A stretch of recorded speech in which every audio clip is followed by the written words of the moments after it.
Tudo parecia correr bem com a produção dos curtas de Andy Panda, desenho criado pela Walter Lantz Productions e distribuído pela Universal desde 1939. Tudo parecia correr bem até seu quinto episódio em 1940, quando esse personagem fez sua primeira participação em um desenho animado. Andy Panda vinha sendo feito como alternativa da produtora desde a queda de audiência de Oswaldo Coelho Sortudo, criação do Walt Disney, da qual tinham direitos. Parecia ter dado certo o suficiente para continuar apostando no pequeno Panda, mas a verdade é que as coisas começaram a correr espetacularmente bem depois da primeira aparição do Pica-Pau, mesmo que ele ainda fosse um pouco diferente do que a maioria das pessoas deve lembrar hoje em dia. Uma curiosidade engraçada é que o nome desse episódio em que o Pica-Pau aparece nos curtas do Andy Panda, aqui no Brasil se chama O Pica-Pau Ataca Novamente, mesmo que essa seja literalmente a primeira aparição de todas do personagem. Eu imagino que possa ter sido transmitido numa ordem diferente por aqui e fazia sentido para chamar atenção, vender como se fosse um curta do verdadeiro aço do episódio. Ele sequer tinha um nome na época, aliás, mas rapidamente a Universal daria um jeito nisso, o personagem indo de uma ideia grotesca, conta-se que a chefe de departamento na época sequer queria lançar ele, para um verdadeiro Pica-Pau dos ovos de ouro da empresa. Em julho do ano seguinte, em 41, já sairia o primeiro curta protagonizado por ele. Esse termo, biruta, que o pessoal fala hoje em dia, também é coisa da versão brasileira, que traduziu o primeiro episódio, que em inglês se chama só Woody Woodpecker, que é só o nome do personagem, Woodpecker significa pica-pau, aí Woody é uma brincadeirinha pra Pica-Pau Biruta. E sinceramente a gente não pode culpar ninguém por olhar pra essas cenas e pensar, bom, não dá pra gente fingir que isso aqui é um pica-pau normal, né? Eu resolvi dar uma olhada em toda essa primeira temporada que vai até 1943, são 9 curtas, sem contar a participação dele na série do Andy Panda. Eu vi a versão dublada, mas também conferi uns detalhezinhos da original, e depois de mais de 1 hora de Pica-Pau Biruta, ouvindo essa maldita risada infernal em loop, eu sinceramente não sei se ainda tô em plenas condições de falar pra vocês sobre isso aqui. Mas vamos lá, Andy Panda era cheio de estereótipo zoado, muito mais do que o desenho do Pica-Pau. Vale lembrar que é do Walter Lantz, o desenho conhecido como um dos mais abertamente racistas já feitos, mas tinha alguma noção ali de que a ansiedade daqueles personagens dialogava com a velocidade com que a informação se espalhava na época. Mesmo que a gente esteja falando de 1940, com toda aquela sequência inicial dos animais anunciando na rádio da floresta o nascimento do Pandinha. De repente todo mundo já queria opinar em que nome combinava mais com o bebê, e aquele momento afetuoso da mãe balançando ele, um negócio que sugere o nascimento do Bambi na Disney, por exemplo, era interrompido pelo flash do paparazzi canguru. Um detalhe bizarro no desenho é que os pigmeus, estereótipos racistas ridículos, queriam caçar os pandas para vender para o zoológico de Chicago, quase como um ato falho que revela as maneiras ardilosas com que o discurso liberal imputa a violência e a selvageria da sua própria civilização ao outro. O pai, que surge primeiro como figura preguiçosa, mas de boas intenções, aquele peito inflado caminhando pela floresta ensinando tudo que sabe pro filho, é ao longo dos episódios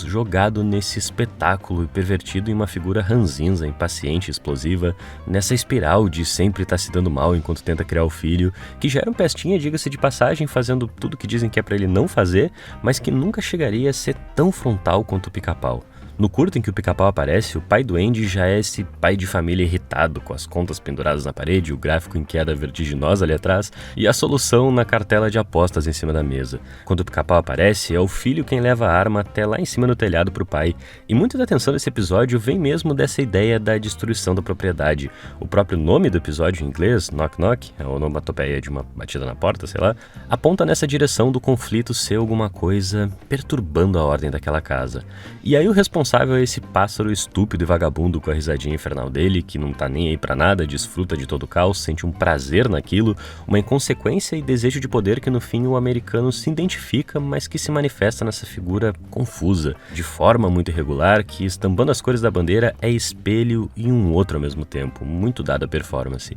O Andy Panda é completamente coadjuvante nesse curta, o choque entre a civilidade e a selvageria tanto do pai quanto do Pica-Pau. A cena final é ótima, com os médicos chegando cheio de pose, dizendo, deixa eu confessar pra você, esse cara aqui é maluco, é coisa de família, olha pra nós, a gente é completamente diferente, até que...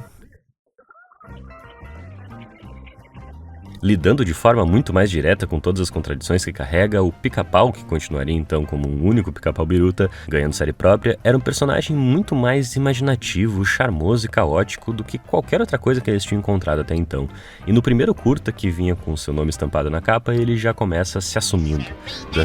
dançando e cantando sobre como todo mundo acha ele louco, brigando com ele mesmo, medindo loucura com os outros. É um episódio inteiro sobre estabelecer e colocar em conflito essa condição do personagem. Um cara desse que tem que estar trancado. Mas sempre com um senso de curiosidade, perigo e aventura que deixa a coisa muito interessante. É quase como uma força da natureza, ele espalha essa loucura por onde passa, ou melhor, identifica e expõe um certo estado de loucura das coisas. O Pica-Pau muito rapidamente mimetiza quem ele encontra, que é todo um grande panteão de figuras da iconografia americana, seus guardinhas e doutores e agiotas e militares e homens da lei, tudo que o americano performa, desde os seus estrangeirismos até seus próprios tipos, sem nenhum respeito por eles, que aliás são tão dispostos à violência do Pica-Pau quanto ele próprio. Versões daquele conflito com o Papai Panda que tinha dado certo, mas muito mais apuradas, mais ousadas e espertas, sempre nesses ambientes hipercompetitivos onde o outro é cada vez mais ele mesmo e vice-versa, no coração da América. A coisa fica mais sinistra quando o personagem que ele está encarando é a literal manifestação da fome no episódio Pânico na Cozinha,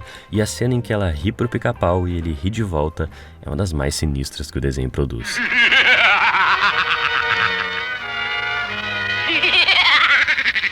A presença de uma memória nativa-americana, seus mitos de expansão e conquista também vão aparecer em alguns episódios, quase como se entendessem o Pica-Pau como um tipo de entidade fantasmagórica que se alimenta das tensões daquela terra. Eu assisti até o episódio do afanador de gasolina,